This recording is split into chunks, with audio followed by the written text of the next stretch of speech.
자, 이번 강은 조선후기 사회편을 들어갑니다. 자, 지난 강에서 이야기했던 게 조선후기 경제편, 마지막에 이야기했던 게 화폐까지 이야기했습니다. 그러면 이번에 조선후기 사회편이라고 이야기를 합니다. 자, 이 조선후기 사회편에서는 어느 정도 중요한 게 몇 가지가 등장하게 되는데요. 자, 중인과 서얼에 관한 내용을 꼭 구분하셔야 됩니다.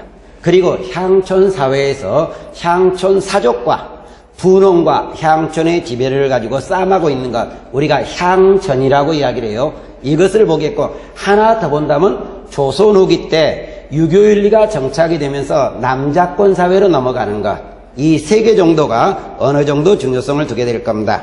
자, 그러면 첫 번째, 조선 후기 신분제 동요와 관계되면서 1번, 자, 신분제 변동이라고 이야기를 합니다. 신분제 동요라고 이야기를 하는데, 조선시대 신분제도가 서서히 동요되고 있었다, 이런 말이에요. 그러면 가로 1번에 가면서 동그라미 1번에 가니까 조선정계의 신분제는 어떻게 되느냐, 4개 계층으로 등장한다는 겁니다. 그 4개 계층이라는 게 가장 우위를 점하는 계층은 뭐겠습니까? 당연히 양반이 되겠죠. 결론적으로 특권계층 양반입니다. 두 번째, 우리가 중간계층이라 그래서 중인이라고 이야기를 합니다. 근데 이 중인계층에서 방금 전에 중요하다고 이야기하라는 게 2개 계층을 구분하라 그랬는데, 양반 첩의 자식, 우리가 서얼이라는 게 등장하고 있어요. 그 다음에 기술관이라고 이야기를 하는 것, 중인이라고 이야기를 합니다. 이 2개를 꼭 구분하셔야 됩니다. 굉장히 문제에 자주 등장하고 있으니까요. 그 다음에 세 번째, 상민계층이 등장하고 있다. 이 상민은 우리가 이야기하는 농민, 상인, 수공업자, 이것을 우리가 상민 또는 평민 또는 양민이라고 이야기를 합니다. 이렇게 나오겠고, 네 번째 계층이 우리가 노비라고 이야기를 합니다. 가장 차별받는 계층이라고 이야기를 하겠는데, 이 4개 계층 중에서 여기까지, 위에까지는 우리가 지배층입니다. 상층 지배층, 하층 지배층이 될 거예요. 그 다음에 밑에는 지배를 당하는 계층, 피지배 계층이라고 이야기를 하고 있다. 근데 동그라미 2번에 가다 보니까 조선후기 신분제 동의 특징이 나오게 됩니다. 이 특징이라는 것은 양반의 계층은 무지하게 늘어납니다. 그래서 양반이 몇 프로까지 늘어나느냐? 그러면 70%까지 늘어나요.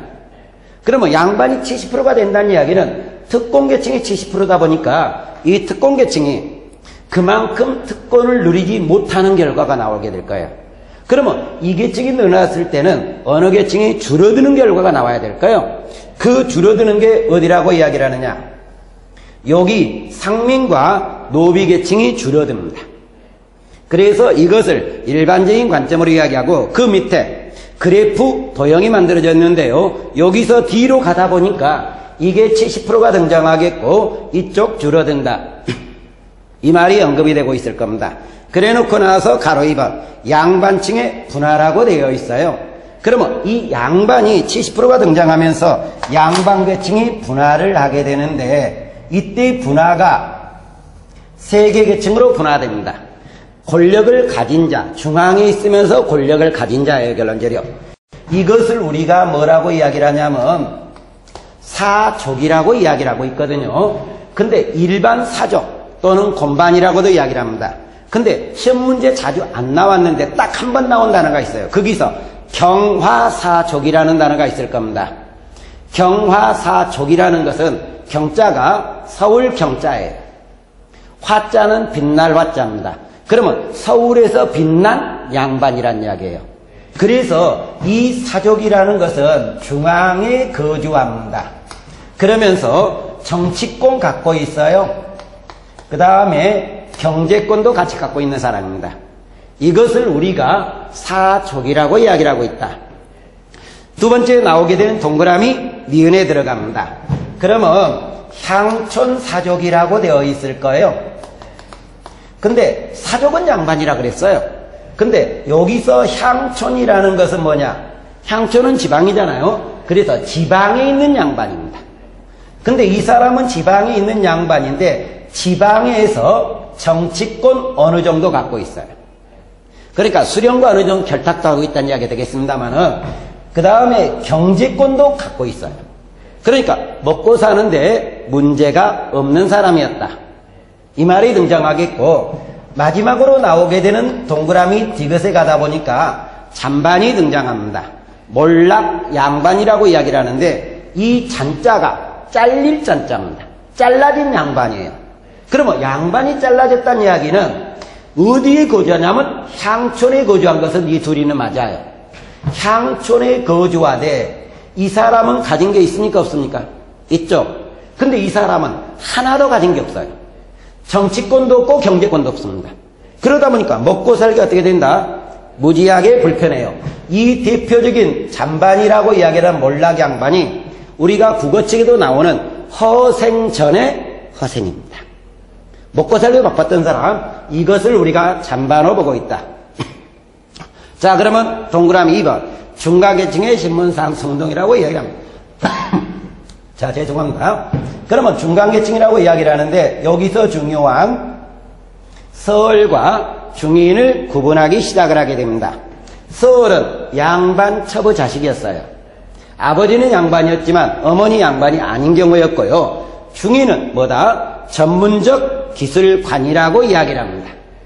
그런데 이 서얼이라는 사람은 조선 전기 때 나름대로 신분 상승하는 데 제한을 받게 됩니다. 태종 때 서얼 금고법이 등장하고 있어요. 그러면서 무엇을 못 보도록 하고 있었다? 과거인데 우리나라 과거의 중심이 되는 것은 문과입니다. 그래서 문과 과거를 보는데 제한을 당하고 있었다. 단 무관이나 잡관이 되는 것은 가능합니다. 그러나 문관이 되는 것은 불가능하다. 그러다가 임진왜란을 거치게 됩니다. 조선 후기로 넘어가는데 임진왜란 때 국가재정이 어떻게 됐어요? 굉장히 불편했잖아요, 결론적으로. 그러다 보니까 납속이나 공명을 하게 됩니다. 납속이나 공명첩이라고 이야기를 이게 뭐였습니까? 돈을 내고 양반의 관직을 사는 거예요. 그런데 이 양반의 관직이 일반적으로 문관이 되는 것은 아니에요. 여전히 무관이라든가 잡관이 되는 겁니다. 기술관이 되는데 어쨌든 간에 관직에 진출은 하는데 긍정적으로 작용하고 있다. 이렇게 우리가 등장하는 거예요. 그러다가 동그라미 나에 가다 보니까 선조나 인조나 효종이나 숙종 때 국가적으로 허통에 대한 논의가 등장하고 있다. 이 허통이라는 것은 관직 진출을 한다는 겁니다. 이것에 논의를 했던 것이고, 그 다음에 동그라미 4번에 갑니다. 영조와 정조 때는 무엇을 하게 되느냐? 이 사람이 동반직에 진출한다든가 청효직에 진출을 요청하는 무엇을 올리고 있었다? 상소를 올리고 있었다. 이렇게 나오는데 여기서 잠깐 우리나라 관리는 문관이 있고 무관이 있을 거예요. 근데 문관을 뭐라고 부르냐면 동반이라고 불러요. 무관을 사반이라고 부릅니다. 그러면 문관직에 등용해달라는 거예요. 그리고 청요직이라는 것은 청직과 요직을 묶어서 이야기를 합니다. 청직이라는 것은 부정하지 않는 관직, 요직은 중요한 관직이에요, 결론적으로. 그러다 보니까 실질적으로 우리나라 조선사회에서 중요한 관직은 누가 갖는 게 원칙이었습니까? 이 양반이 갖는 게 원칙이었죠. 그런데 이 서얼들도 자기도 중요한 관직을 갖겠다. 그러면서 하찮은직도 아니고 문관직을 가지면서 중요한 데를 갖겠다. 이렇게 이야기를 한 겁니다. 그러면서 무엇을 올렸다? 상소를 올린 거예요. 글을 써갖고 중앙에다 띄니까 요구를 해주는 거죠, 결론적으로. 그러다 보니까 동그라미 디귿에 신분상승에 동그라미 가번호 넘어갑니다. 그러다 보니까 동그라미 가번에 하니까 정조 때 문관직에 등용하는데 경직에는 예문관, 외직에는 부사나 목사에 임명되고 있다. 자, 그러면 문관이 임명됐습니까? 안 됐습니까? 됐죠, 결론적으로. 그리고 경직이라는 것은 중앙직. 요즘 우리 공무원시험으로 이야기하면 국가직 공무원입니다. 외직은 지방직이에요. 이러면서 경직과 외직에 임명이 됐다. 그러면 정조 때는 다시 말하면 문관직에 임명됐다. 이 말이에요, 결론적으로. 그리고 동그라미 나에 가다 보니까 정조 때 규장각 검서관에 등용됐다. 거기에 나오는 사람이 유득공, 이덕무, 박재가 서이수라고 되어 있습니다. 그런데 제가 정조를 수업을 하면서 초계 문신제도 37세 이하의 신진 인사들을 왕이 스승 입장에서 교육시키는 거, 이게 초계 문신제라 그랬는데 거기서 써져 있네요. 초계 문신제 나오면 무조건 정조라고 생각하시면 될 겁니다. 그 다음에 동그라미 4번에 순조 때 계미 절목이라고 이야기를 합니다. 여기에서 호조나 형조 참이나 또는 병사수사의 명대, 여기서 병사수사는 지방의 관찰사직에 임명하는 거예요. 왜 그러냐면 요즘으로 이야기하면 도지사가 무엇을 하느냐, 육군의 우두머리 병사가 되겠고 수군의 수사가 되는 거예요. 겸직을 하는 거예요. 이러면서 그러니까 서울과 같은 경우는 서울특별시장이 수도방위 사령관을 겸직을 하고 있다. 서울특별시장은 행정적이에요. 수도방위 사령관은 뭡니까? 군사적이잖아요, 결론적이요. 그것 두 개를 같이 겸직을 한다. 좀 더 올라갔네요. 그러다가 동그라미 나버려 1882년에 모든 계층의 관직 진출을 허용하고 있었다. 그러다 보니까 우리가 이야기하면 서울은 신분상 등에 성공했다 안 했다? 했다. 그래서 이 서울은 신분상승운동이 성공을 한 겁니다. 왜 제가 여러 개 성공이라는 것을 썼냐면은 중인은 성공하지 못한 사람이에요. 그것 때문에 이야기를 한 겁니다. 그러면 중인 동그라미 2번으로 들어가도록 합시다. 우리가 중인이라고 이야기하면 어떤 사람을 이야기한다 그랬습니까? 기술관을 이야기한다 그랬어요. 근데 기술관을 이야기한다 그랬는데 이 기술관 동그라미 기억에 사회적 제약이라 그랬습니다. 잠깐, 우리가 조선정기 신분제도에서 서울은 문과 과거 본다 못 본다? 못 본다 그랬어요. 근데 중인은 문과 과거 본다 못 본다? 본다 그랬습니다. 다만 실질적으로 여기에 등용되기는 어려웠다. 그거의 동그라미 나번에 가면 한품서용제에서 제약이 됐고 당상관의 진출도 어려웠다. 이 말이에요, 결론적으로요. 그 다음에 동그라미는 이 사람의 신분 상승 배경이라고 이야기를 하는데, 그러면 중위는 기술관이잖아요, 결론적으로요. 그러면 기술직을 가지고 있는 사람입니다. 기술직에 종사하면서 재산도 축척을 하고 있어요. 실무 경력도 가지고 있는 사람이죠, 결론적으로요. 이것을 배경으로 해서 신분 상승운동을 하는 거예요. 근데 임진왜란은, 여기가 임진왜란이었는데 임진왜란을 거치면서 신분제도가 동요된 건 맞잖아요. 납속이나 공명으로 관직까지 샀으니까 동요는 되는데, 우리가 이 동반직이나 청여직을 요구할 때가 언제였다? 영조, 정조. 그리고 정조 때 실질적으로 규장각 검서관도 등용됐고 문관에도 등용됐다 그랬습니다. 그러면 다시 중인원과 이 사람은 공통적으로 중간계층입니다. 근데 중간계층인데 이 사람은 반틈은 피를 어디서 받았다? 이쪽에서 받았어요. 그러지만 이 계층이에요. 근데 이 사람은 원래 피가 이 계층이에요. 그러면 생각합시다. 둘 다 신분은 공통적으로 중인이란 전제조건이 등장하게 됩니다. 결론적으로요. 이 전제조건이 등장하는 과정에 이 서울이라는 사람이 등장하고 있어요. 근데 서울은 양반의 피를 가지고 있기 때문에 이 사람은 이 사람하고 같다 다르다? 다르다고 생각할 거란 이야기예요. 이렇게 생각하는 내용이 나오겠고, 그 다음에 이 사람은 이 사람하고 같다 다르다? 내가 더 미치잖아. 그러니까 같다고 생각할 거란 이야기예요. 이게 시각적 차이예요. 그러니까 이 사람이 정조 때 규장과 검서관에 등용됐기 때문에 이 사람도 나도 해줘, 이렇게 요구할 거예요. 이게 언제냐면 철종이에요. 철종 때 무엇을 요구하게 되느냐, 그게 동그라미 티귿이에요. 신분 상승운동 하면서 무슨 운동한다? 소청 운동을 한다고 되어 있습니다. 소청, 이것도 결과는 똑같은 말이에요. 청원운동이에요. 상설하게도 관계는 없는 거예요. 근데 소청운동을 하는데 성공한다고 되어 있습니까? 실패한다고 되어 있습니까? 이게 실패한다고 되어 있잖아요. 그러니까 실패하니까 기분이 좋을 리가 없죠. 그러니까 불만이 꽤 등장하게 됩니다. 그러는 과정이 동그라미 뒤에 사회적 활동이라고 이야기를 하는데, 이 사람은 전문적 기술관으로 언어 통역도 한 사람이거든요. 그래서 청과 외교 업무에 종사하면서 서서히 청나라에서 서양의 문화를 보게 되는 겁니다. 서학을 접하게 되는 거예요, 결론적으로요. 근데 서양은 근대사회예요. 근대사회라는 이야기는 밑에 계층과 위에 계층 간에 무슨 사회? 서서히 평등으로 넘어가는 사회예요. 신분제가 무너진 사회의 결론적으로요. 그러다 보니까 이 사람들은 나중에 서양 문화의 긍정이다 부정이다? 긍정으로 보겠잖아요. 그래서 이 사람들이 나중에 무슨 사상을 형성하는데 큰 기여를 하느냐? 개화사상을 형성하는데 커다란 기여를 하고 있다. 그래서 우리가 대응군 이후 근현대사로 가다 보면은 개화사상 형성에 가장 큰 영향을 끼쳤던 계층을 중인이라고 이야기를 합니다. 이렇게 우리가 끌어가기 시작을 할 겁니다. 그러면 동그라미 니을에 동그라미 디귿을 잠깐 나번을 가보도록 합시다. 이 중인들은 나름대로 문화활동을 하는 과정에 동아리를 만든 게 시사를 조직하고 있다.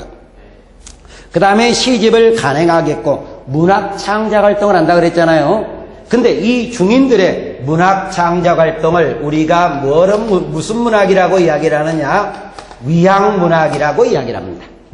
위양문학은 중인들의 문학 형태였다. 이렇게 받으시면 되겠고, 그러다 보니까 이제 사료로 잠깐 들어옵니다. 중간계층 서울이 나오는 대목에 옆에 날개 쪽에 가면 사료가 나오는데요. 두 번째 줄 앞에를 보도록 합시다. 우리나라에서는 우리를 금고시킨 지 300년이나 되었다. 금고를 시키는 뭐냐? 나름대로 사회적 진출하는데 서울 있는 쪽에 날개 쪽입니다. 결론적으로요. 자, 그러면 300년이 되었는데 두 줄을 건너뛰어서 사가에서는 지나치게 명분을 엄격히하여 마침내 인륜을 파괴하는 단서가 되었다. 왼쪽 날개 쪽의 결론적으로요. 그러면 이 말은 뭐냐? 우리가 이 서울이라는 사람은 다시 이야기를 합니다. 당연히 양반 잡이시겠지만 사회적 진출한 대학을 됐습니까? 안 됐습니까? 됐잖아요. 그러니까 조선왕조가 나오는 게 썰금고법이 타종이니까 300년 지났으니까 조선 후기란 이야기예요. 그런데 인류를 파괴한다는 이야기는 내가 양반이지만 아버지를 아버지로 못 부르는 거예요. 내 아버지가 양반인데 나는 뭡니까? 서울이잖아요. 그러니까 우리가 홍길동에서 홍길동은 서울입니다. 아버지 못 불러요. 결론적으로 이런 내용을 이야기하고 있다.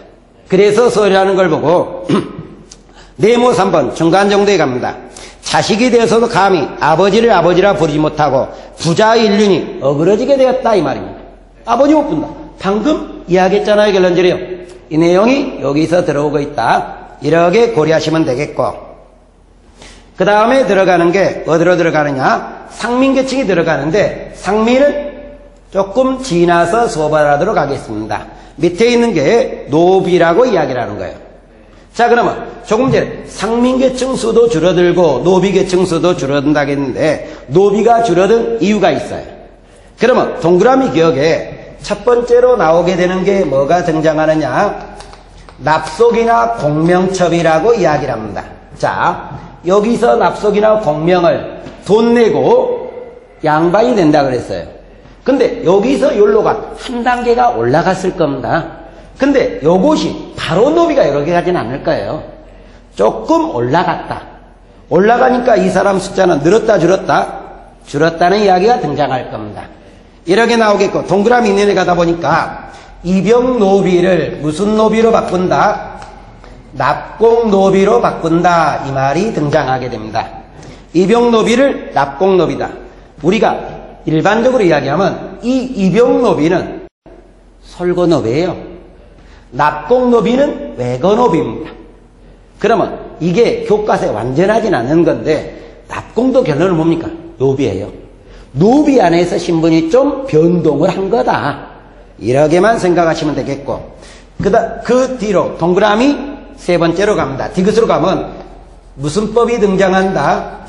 노비 종모법이 등장하고 있었다. 이렇게 나오네요. 이 노비 종모법은 현종 때 시작을 하는 겁니다. 그러나 법으로 만든 것은 영조입니다.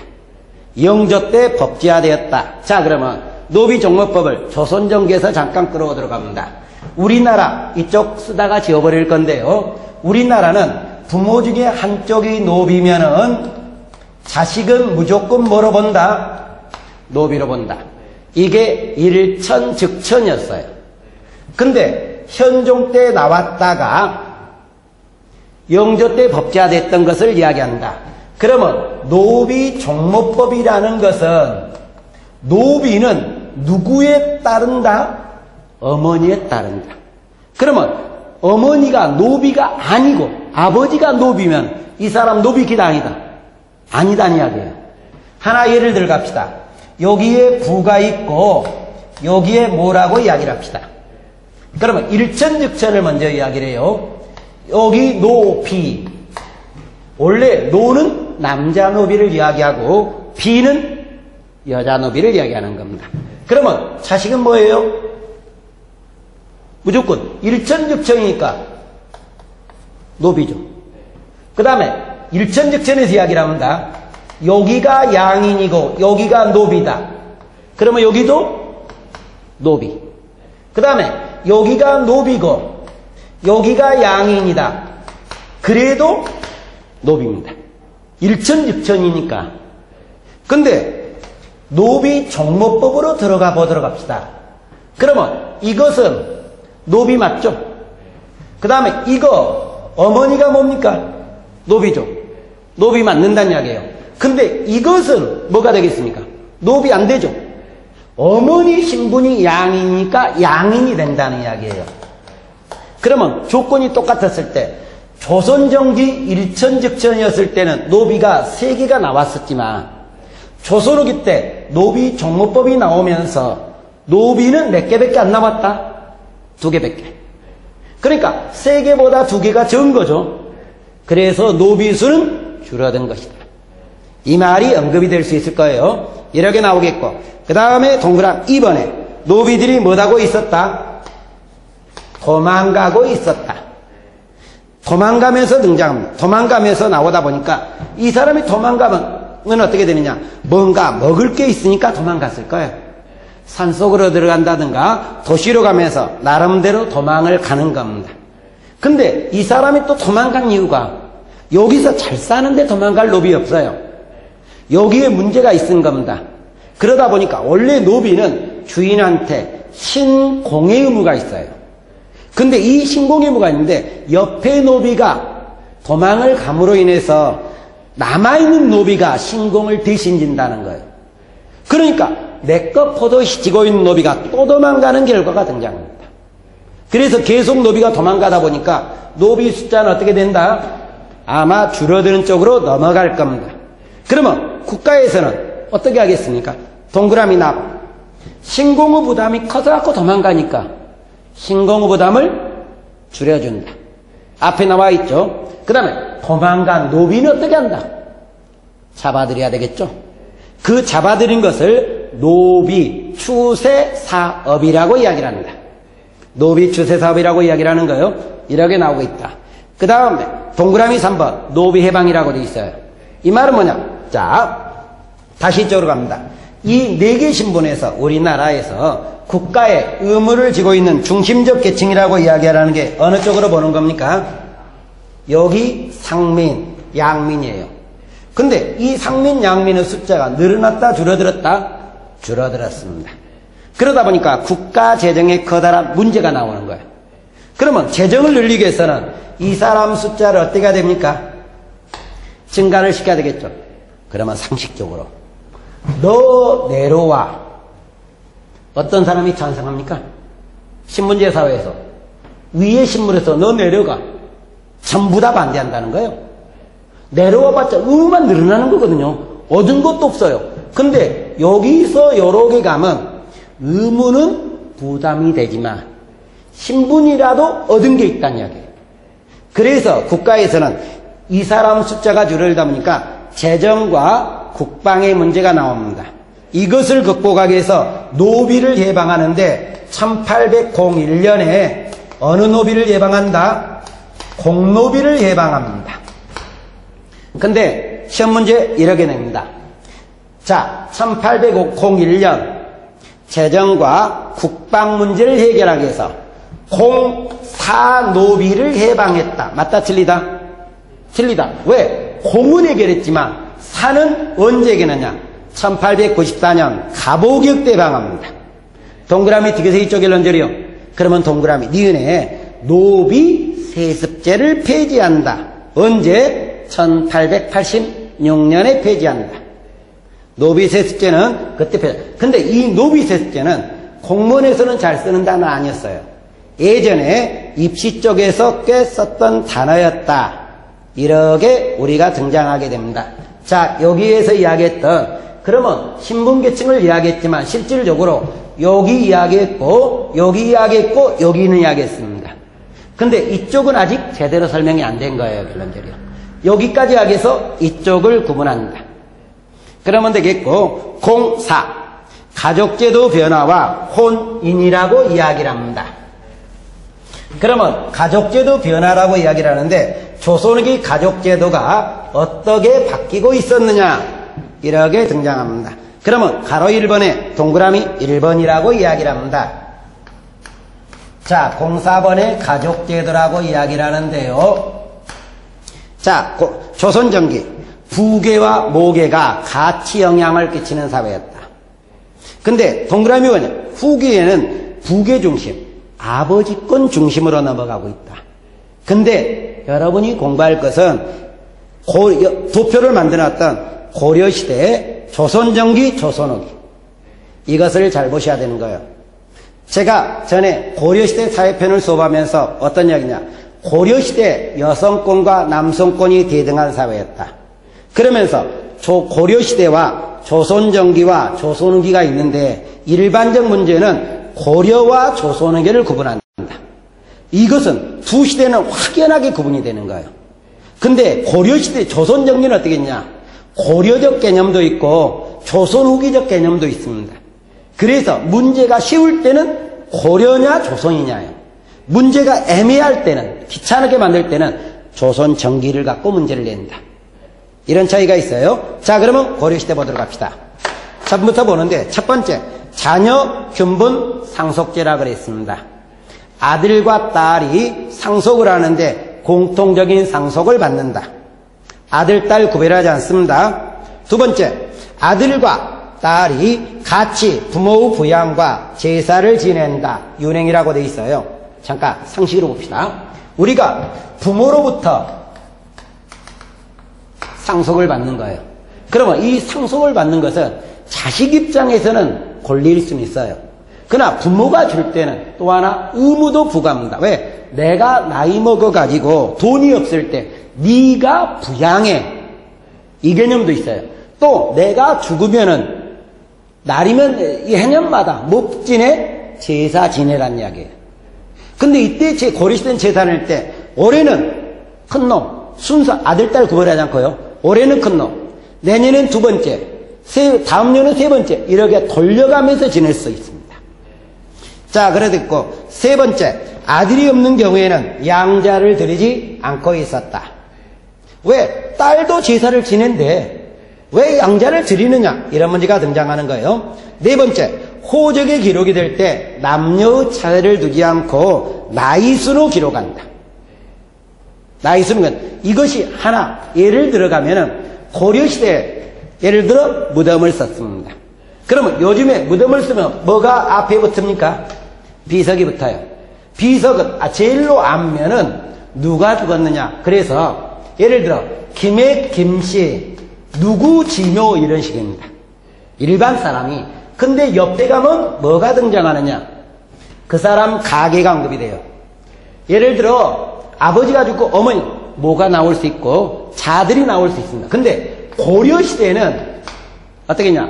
첫 번째, 두 번째, 세 번째, 네 번째 아들, 딸 구별 없이 이렇게 나갑니다. 근데 지금은 어떻게 되느냐. 남자권 개념이 아직도 존속하기 때문에 아들이 먼저 나가고 그 다음에 딸이 먼저 나갑니다. 그러니까 이 뒤에 있는 딸이 25살 먹고 앞에 있는 아들이 10살밖에 안 먹었다 하더라도 현재 조선시대나 현재는 아들이에요. 근데 고려시대는 나이순이라 그랬으니까 이렇게 바뀌어져야 되겠죠. 이런 차이가 등장한다. 그 다음에 나오게 되는 게 여성이 호주가 가능하고 있었다. 집의 주인이 될 수 있는 거예요. 입시에서 이야기를 할 때 가계도를 펴는 과정에 호주에 놓고 이름이 나옵니다. 이름이 나올 때 여자 이름이 나오면 무조건 이거 고려해요. 여성이 오주가 된 것은 고려시대다. 그 다음 여성의 제가가 가능하고 소생은 사회적 차별을 받지 않았다. 고려는 여성부인 제가가 가능합니다. 근데 조선은 불가능하게 되겠지만 그 밑에 여성의 재산 소유가 가능하고 있다. 여성도 재산 소유할 수 있는 것. 그 말은 무슨 말이냐? 여자분이 남자분과 결혼했습니다. 그래갖고 같이 살아요. 그 대신 남자는 남자 재산, 여자는 여자, 이렇게 완전히 구분된다는 거예요. 도장을 찍는다 그러면 이혼할 때 제일 문제가 되는 게 재산 분배예요. 그러니까 남자가 갖고 온 것은 남자 돈, 여자가 갖고 온 여자 돈, 이렇게 구분시킨다는 거예요. 확연히 구분되고 있다. 그 밑에 처가살이가 가능하고 있다. 고려시대는 남자가 여자 집에 가서 사는 게 일반적이었다. 그래서 처가살이하고 있었다. 이렇게 우리가 등장하겠고, 그 밑에 사위가 처가 호적에 입적되는 경우도 많았다. 처가살이 하다 보니까 장인은 밑에 내가 호적으로 들어간다. 이 나오겠고, 밑에 사위와 외손자가 음수 혜택을 누리고 있다. 장인 때문에 사위나 외손자가 음수 혜택을 누리면 거꾸로 사위나 외손자 때문에 장인도 포상을 받는다. 이 말도 같이 나오게 될 거예요, 결론적으로. 그것이 그 밑에 있을 겁니다. 그리고 마지막에 상복에서 친가 외가의 차이도 없었다. 이 말이 언급이 되고 있네요. 이렇게 나오겠고, 조선 정기. 자, 자녀균분 상속제. 고려와 똑같네요. 두 번째, 집안을 잇는 자식에게는 5분의 1을 더 준다. 잠깐. 첫 번째와 두 번째가 같은 맥락이면서 좀 다른데, 자녀균분 상속이 돼 집안을 잇는 사람은 좀 더 주지. 그런데 그러지 않은 사람은 공통적인 상속을 받는다. 세 번째, 아들과 딸이 부모 재산을 돌아가면서 지낸다. 운행하고 있습니다. 고려도 그대로 있었던 거예요. 왜? 균분 상속이니까. 이래 나오겠고, 그 밑에 제사의 범위는 계층에 따라서 3대, 2대 부모 제사를 지내는 경우가 법제화되어 있다. 제사 범위도 신분계층에 따라 좀 다르고 있다. 그 다음 법, 양자 이방이 부분적으로 행해졌다. 이것은 조금 있다 조선 후기 편을 보면서 이야기를 할 겁니다. 조선 후기에 가면 양자 입양 제도가 일반화되었다고 해요. 그러면 그 전에는 있긴 있었을 거란 이야기예요. 고려는 없지만 그 밑에 처가살이 하는 경우가 꽤 있었다. 고려도 처가살이 하잖아요. 조선전기도 처가살이 한다. 조선 후기. 장자 중심의 상속이 등장하고 있었다. 자, 고려시대는 아들, 딸, 고려 조선전기는 똑같다 그랬어요. 근데 후기에 가면 조선전기 하다 보니까 장자 중심의 상속입니다. 그러면서 여자분은 상속에서 배제돼 버려요. 그리고 큰아들과 작은아들 중에 누가 더 받는다? 큰아들이 더 받는다. 이거 있고.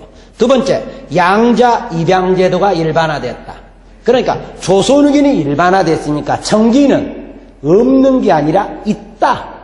의미가 약하다는 이야기고, 고려는 양자 입양이 없다. 이런 차이를 갖고 있다는 거예요. 이렇게 우리가 등장하겠고, 그 밑에 가다 보니까 자, 친형제도가 등장하고 있었다. 친형제도라는 것은 여자분이 결혼해서 누구 집에 산다? 남자 집에서 산다. 그 밑에 여자가 친정에서 가져온 재산을 남편이 처분권을 갖는다. 고려시대 여자분 남자분 재산이 구분되어 있지만 인자 여자 재산은 남자물의 소유물로가 되어버린다. 그 밑에 부계 위주의 족보를 편찬하고 남성적인 사회입니다. 같은 성씨들이 모여 사는 동성마을이 등장하고 있다. 나중에 사회편에서 동성마을, 동족마을이란 단어가 나옵니다. 이 말이 나오면은 무조건 뭐로 본다? 조선 후기로 본다. 이렇게 봐두시면 될 겁니다. 그 밑에 안채와 사랑채가 구별되고 있었다. 안채, 사랑채 구별되고 있다. 안채는 뭡니까? 여성분의 행동공간이고 사랑채는 남성분의 행동공간이다. 이렇게 나오겠고, 밑에 주자갈에 따라서 4대까지 제사 지내는 게 관행이 되었다. 잠깐, 조선 정기에 가다 보니까 제사 범위는 3대, 2대, 부모, 신분에 따라 다르다 그랬지만 후기에 가다 보니까 몇 대까지? 4대까지 제사를 지낸다. 이렇게 나와 있네요. 마지막에 가묘를 두어 조상의 신주를 모시고 주기적으로 제사를 지내는 것이 거의 관행화되고 있었다.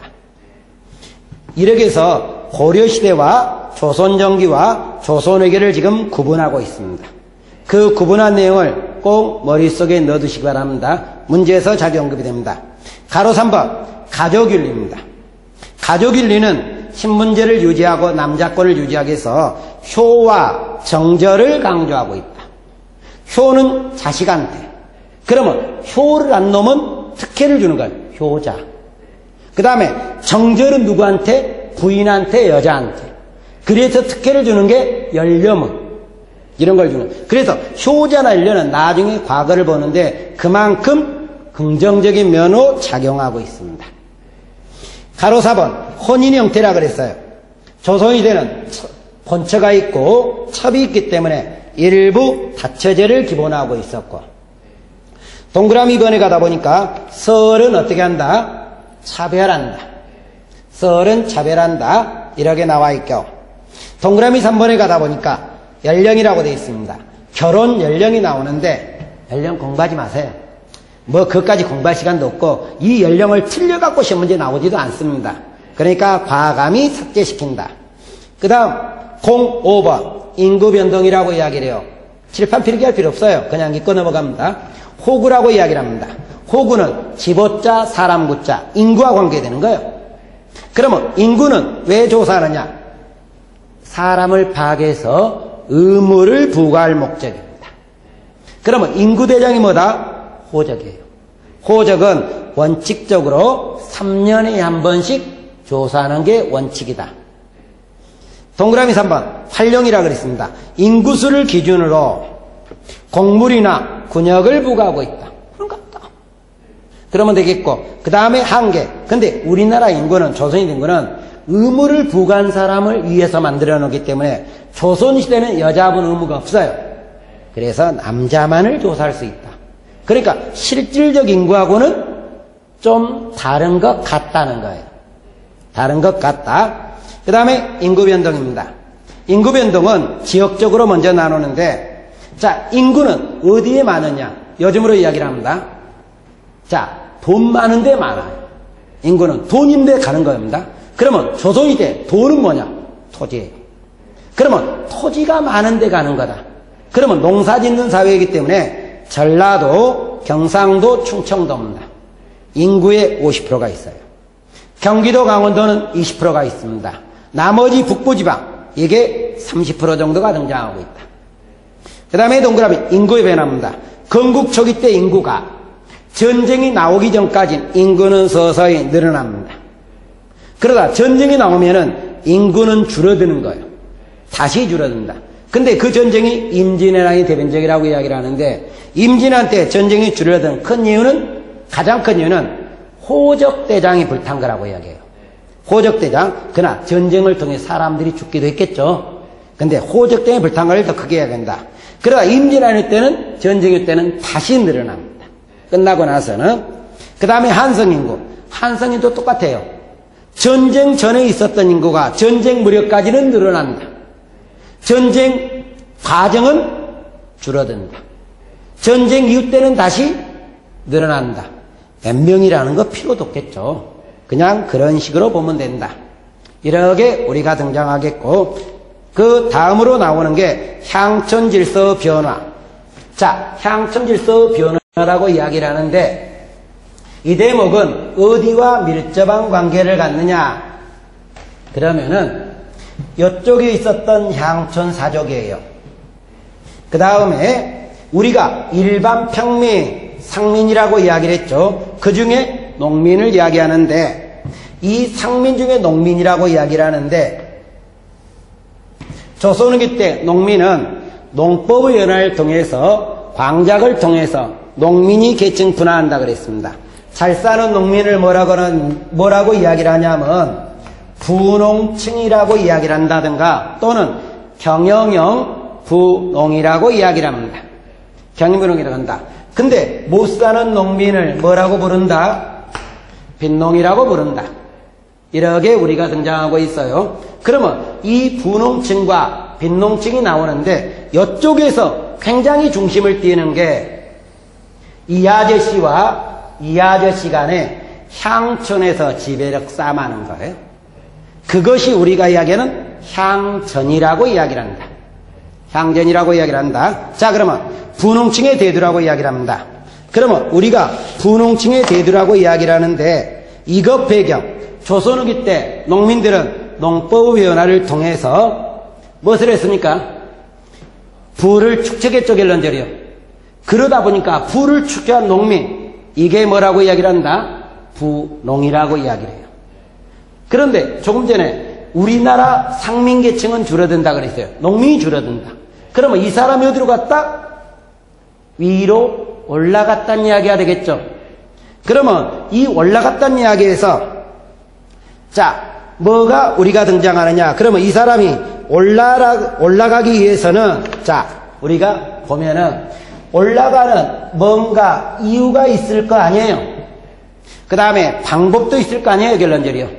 그러면 첫 번째 이렇게 올라가는 방법이 등장하고 있었다. 아마 동그라미 번의 방법이네요. 그럼 올라가는 방법은 합법적 방법이 있어요. 그 다음에 불법적 방법도 있다는 겁니다. 근데 합법적 방법은 일반적으로 3개밖에 안 돼요. 자, 합법이 납속이라든가 공명, 이게 하나가 등장합니다. 그 다음에 향직 매매가 등장하는 거예요. 이게 두 번째. 향직을 매매니까 어떻게 됩니까? 돈 주고 샀다. 이렇게 나오겠고, 세 번째 방법으로 군사적 공이라고 이야기를 합니다. 이 3개밖에 없어요. 나머지는 전부 다 불법이다. 족보를 위조하든지, 학생을 사칭하든지, 과거 합격 증서, 홍패를 위조하든지, 뭐 전부 다 불법이다. 이렇게 생각하시면 되는 거예요. 그래놓고 가로입어 분홍층의 도전이라고 이야기를 합니다. 무슨 말이라고 이야기를 하느냐? 그러면 이 사람이 지금 어디로 올라갔습니까? 이쪽으로 올라갔죠. 그러면 올라가다 보니까 뭐가 된 겁니까? 양반이 된 거잖아요. 그러면 이 사람은 나 양반 이렇게 이야기를 할 거예요. 근데 나 양반이라고 이야기를 하는데 실질적으로 뭐라고 이야기를 하느냐? 이 사람은 양반으로 인정할 거냐 안 할 거냐? 안 한다는 이야기예요, 결론적으로. 나 양반, 너 아니야. 이런 식으로 이야기하면서 향촌에서 둘이 권력 싸움을 하는 거예요. 그 싸움을 뭐라고 이야기를 하느냐? 향촌에서 전쟁이 나왔다. 향전이라고 이야기를 하는 거예요. 이 향전 하는데 우리가 이 아저씨를 옛날에 향촌 세력이라 구양이라고 이야기해요. 이것을 새로운 향촌 세력이라 그래서 신향이라고 이야기를 합니다. 그래서 구양과 신향과의 싸움을 뭐라고 이야기를 한다?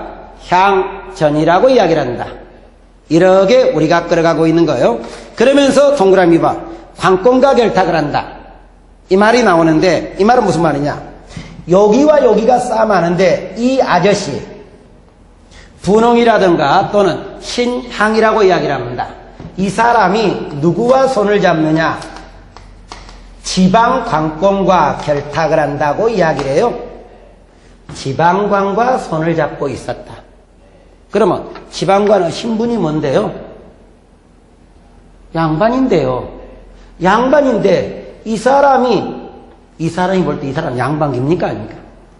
아니죠. 이것도 양반인데 농민으로 볼 거 아니에요, 결론적으로. 근데 이 사람이 이 사람과 손을 잡을 때는 얻어먹을 게 있겠죠. 그러면 이 사람이 얻어먹을 게 뭐밖에 없어요. 이 사람은 돈밖에 없어요. 그러니까 이 사람은 지방에서 정치권을 갖는 과정에 무슨 권도 서서히 갖는다? 경제권을 갖는다. 그래서 이 사람 권한이 이렇게 커져가는 거예요. 그러면서 이 사람 권한이 커져가다 보니까 이 사람을 보필하는 게 누구 있습니까? 향리죠. 이 향리 권한도 같이 커져가요. 그러면 이 사람과 이 사람이 싸움에서 이 사람이 승리했으니까 뭔가 얻은 것은 있을 거 아니에요. 그거의 동그라미 기억에 향안에 등재된다. 이 향안에 등재된다는 것은 향촌에 있는 양반대장에 등재된다. 그러니까 양반대장 이 사람이 기록이 되면서 양반의 지위를 받는다. 그 다음에 동그라미 미은 이 사람의 권한이 커지면서 향리 권한도 같이 커져가고 있었다. 이렇게 우리가 등장하겠고, 동그라미 3번 농민에 대한 수탈 강화라고 이야기를 하게 됩니다. 이 농민에 대한 수탈 강화라고 이야기를 하는데 내용을 보다 보니까 어떻게 했느냐, 향촌, 토지를 중심으로 세금이 향촌에 집중되면서 공동 납제로 부과됩니다. 공동으로 부과하는 거예요. 그러면 조선의 농촌을 떠나는 사람이 많다 보니까 농민들은 남아있을 때는 어떻게 됩니까? 그만큼 더 부담이 커지는 거죠. 그래서 그때 부담이 커진 게 이 사람이겠습니까? 이 사람이겠습니까? 이 사람이겠죠, 결론적으로요. 그러니까 이 사람들이 도망을 가버리는 거예요. 이런 면허 등장하고 있다. 그 다음에 동그라미 4 향촌사의 변화와 결과. 향에는 수령의 자문기구, 이 사람이 향에 들어가면서 수령의 자문기구 역할을 하겠고, 이 사람의 세력 커진다 줄어든다? 줄어든다. 그 다음은 동그라미 2번 마지막 대목으로 들어갑니다. 사족 양반의 향촌집의 역할을 그랬습니다. 가로 1번 동그라미 1번 분홍층 등장한다 그랬죠. 그러면서 향촌 사족의 몰락, 자 그것은 욕이지만 몰락한 이 사람 몰락한 거 아니잖아요. 이 사람이 몰락한 거예요. 이렇게 이야기를 하겠고, 가로 2번 향촌 사족의 지위주 노력. 그러면 이 사람의 지위가 도움이 안 되잖아요. 그러니까 이 사람은 자기 지위를 유지하려고 노력하는 게 있어요. 참고로 보셔야 됩니다. 첫 번째, 족보를 작성한다. 그러면서 상민과 결혼하지 않는다. 두 번째, 청금록이나 양반대장이었던 향안을 작성하고 있다. 세 번째, 향촌 자치주의하겠던 향약을 운영하고 있었다. 네 번째, 동계나 동약을 실시하게 되는데, 잠깐, 조선 정기 때는 무슨 단위로 운영되던 것이 9년 단위로 운영되던 것이 무슨 단위로 바뀌었다? 촌락 단위로 바뀌었다 그랬죠. 이게 시험 문제 나올 때 촌락 단위에서 9년 단위로 바꿨다. 이렇게 바꿔서 시험 문제 낸 적도 있어요. 5번 서원과 사원을 만들고, 6번 동성마을을 형성한다든가, 이 말이 나오게 있어요. 이것이 지금 양반들이 자기 지위를 유지하려고 노력했던 것이다. 그러면 이번 강은 여기 신문제 동요로 이야기를 했던 겁니다. 이것을 머릿속에 넣어두시고 다음 시간에 이야기한 것은 농민층에 관한 내용, 지금 신문제 동요의 일부 내용을 다시 들어갈 겁니다. 자, 이번 강 고생하셨습니다.